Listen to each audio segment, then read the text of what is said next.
L'Union maraîchère de Genève est lauréate du prix de l'économie 2015.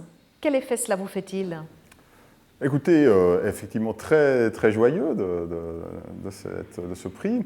Je ne vous cacherai pas que dans un premier temps, ça a été une grande surprise, parce que l'agriculture qui est lauréate d'un prix économique, c'est quelque chose d'assez nouveau, en tout cas pour nous, j'imagine aussi pour le milieu économique. Donc, une grande surprise, mais une grande fierté. L'UMG a récemment investi massivement dans de nouvelles installations. Pourquoi cela était-il important? Simplement, le bâtiment était très vétuste à Carouge, donc il fallait qu'on investisse dans un bâtiment plus fonctionnel, d'une part, et d'autre part, on était dans le secteur du PAV. L'Union maraîchère en tant que telle a été reconnue comme exploitant agricole, ce qui lui a permis de s'installer dans cette zone agricole et de construire ce magnifique bâtiment qui, à mon avis, s'intègre totalement dans la zone industrielle proche de la Ziplo. On a investi 18 millions dans ce bâtiment qui nous a permis de faire quelque chose de magnifique du point de vue architectural, me semble-t-il. Et d'autre part, on a essayé d'inclure beaucoup de technologies pour améliorer les conditions de travail et les économies d'énergie.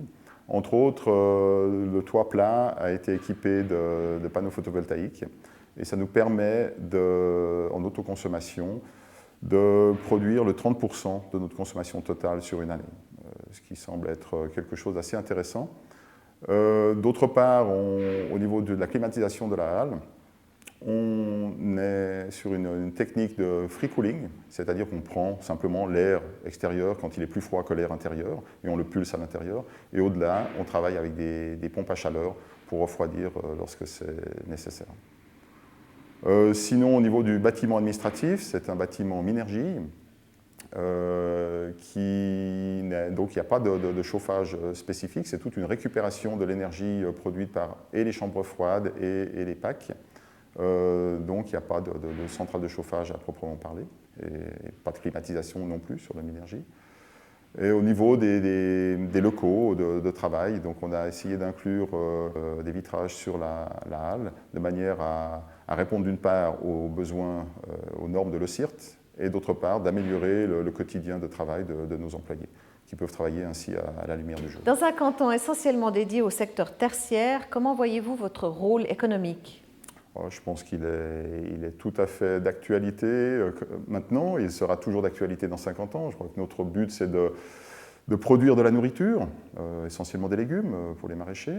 Donc l'aspect nourricier est quand même quelque chose d'inévitable, effectivement.